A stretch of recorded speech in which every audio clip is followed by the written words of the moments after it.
Standard 12th Unit 1 Application of Matrix and Determinant Exercise 1.2 உள்ள second sum find the rank of the following matrix by row reduction form. இதுல 3 இருக்கு. அதுல first sum என்ன கொடுத்திருக்காங்களோ இந்த matrix என்ன எடுத்துக்கிறேன் A ன்னு எடுத்துக்கிறேன். என்ன சொல்லிருக்காங்க அப்படின்னா இந்த மேட்ரிக்ஸ்க்கான ரேங்க் கண்டுபிடிங்க. ஆனா எப்படி அப்படின்னா ரோ ரிடக்ஷன் மெத்தட் படி அப்படின்னு அர்த்தம். ரோ ரிடக்ஷன் மெத்தட் படி கண்டுபிடிங்கன்னு சொல்லிருக்காங்க அப்படினாலே ரோ ரிடக்ஷன் அப்படினா அதுக்கு அதர் பேரு மெத்தட் அப்படினா இது ரோ எக்லன் ஃபார்ம் அப்படின்னு அர்த்தம். இந்த மேட்ரிக்ஸ் என்ன பண்ணுவோம் ரோ எக்லன் ஃபார்ம் கன்வர்ட் பண்ணிட்டு அதுக்கு அப்புறம் என்ன பண்ணுங்க ரேங்க் கண்டுபிடிங்க அப்படினா அதோட மீனிங். Aங்கிற ஒரு மேட்ரிக்ஸ் கொடுத்தா நம்ம A ன்னு எடுத்தோம். என்ன கண்டுபிடிக்க போறோம் முதல்ல பிவோட் கண்டுபிடிக்கிறேன். பிவோட் அப்படினா நமக்கு தெரியும் ஃபர்ஸ்ட் ரோனா ஃபர்ஸ்ட் ரோல உள்ள இந்த ரோல உள்ள ஃபர்ஸ்ட் நான் ஜீரோ வந்து பிவோட் அது 1 இப்போ என்ன பண்ண போறோம் அப்ப அதுக்கு கீழ உள்ள மிச்ச எலிமெண்ட் இருக்கும் 0 இருக்கும் என்ன இருக்கு நம்பர்ஸ் இருக்கு என்ன பண்ண போறோம் 0 கன்வர்ட் பண்ண போறேன் அதுக்கு apply row operation at pivot row okay அந்த பிவோட் ரோவே எடுத்துக்கிட்டு அதோட ரோ ஆபரேஷன் பயன்படுத்த சொல்ல ஃபர்ஸ்ட் R2 ல அனுப்பிச்சு போறேன் இத 0 மாத்த போறேன் அதுக்கு என்ன பண்றேன் R2 முதல்ல எடுத்துட்டு -2R1 இதெல்லாம் எப்படி வருதுன்னா நீங்க தான் யோசிக்கணும் நீங்க தான் சேஞ்ச் பண்ணனும் இத 0 கன்வர்ட் பண்றதுக்கு என்ன பண்ணலாம் யோசிக்கணும் இத 0 கன்வர்ட் பண்ணா என்ன சொல்லிட்டேன் கண்டிப்பா பிவோட் ரோ யூஸ் பண்ணனும்னு சொல்லிட்டேன் நம்ம பிவோட் ரோ எடுத்துட்டு அதுல 1 இருக்கு 1 என்ன பண்ணும் 2 மாத்தணும் 2 மாத்தி என்ன பண்ணும் -1 -2 +2 இருந்தா 0 மாறிடும் ஓகேவா அதனால என்ன பண்றேன் 1 எடுத்துர்க்கேன் அந்த ரோவோட 2 மல்டிப்ளை பண்றேன்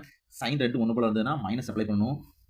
இது ஒரு கண்டிஷன் பை படிச்சுக்கோங்க சேம் சைனா இருந்தா மைனஸ் டிஃபரண்ட் சைனா இருந்தா பிளஸ் ஓகேவா இப்போ சேம் சைனா என்ன பண்றேன் மைனஸ் அப்ளை பண்றேன் அப்படினா R2 -2R1 அதே மாதிரி ரோ 3 ல உள்ள இந்த 5 என்ன மாத்தணும் 0 மாத்தணும் அதுக்கு என்ன பண்றேன் அதே மாதிரி ரோ 3 -5R1 ரோ 3 னா இங்க ரோ தான் வரணும் ஓகே இது ஒரு கண்டிஷன் அப்புறம் இப்போ ரோ எக்லன் ஃபார்ம் பண்ணா பிவோட் அப்படினா பிவோட் இருக்கக்கூடிய அந்த ரோவை எடுத்துக்கணும் அப்படினா -5 R1 ஓகே ஃபர்ஸ்ட் ஒன்னு R2 -2R1 எடுத்துக்கிறேன் R2 னா 2 -1 3 4 -2R1 R1 ஓட -2 மல்டிப்ளை பண்ணி எடுத்தனா -2 -2 -2 -6 சால்வ் பண்ணீங்க 0 -3 1 -2 அதே மாதிரி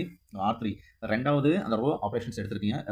R3 ங்கிறது 5 -1 7 11 -5R1 -5 -5 -15 இதோட ரிடக்ஷன் ஃபார்ம் 0 -6 2 and -4 எல்லாம் யூஸ் பண்ணீங்கனா இந்த மேட்ரிக்ஸ் கிடைக்கும் இப்போ அடுத்த ரோல உள்ள பிவோட்ட கண்டுபிடிக்கணும் அடுத்த ரோல ஃபர்ஸ்ட் நான் ஜீரோ எலிமெண்ட் வந்து -3 இது கீழ உள்ள காலம் என்ன இருக்கும் 0 இருக்கும் -6 இருக்கு 0 மாத்திரம் அதுக்கு என்ன பண்றேன் ரோ ஆபரேஷனையும் அதோட சேர்த்து பிவோட் ரோவை அப்ளை பண்றேன் அப்ளை பண்ண சொல்ல என்ன கண்டிஷன் வரணும் R3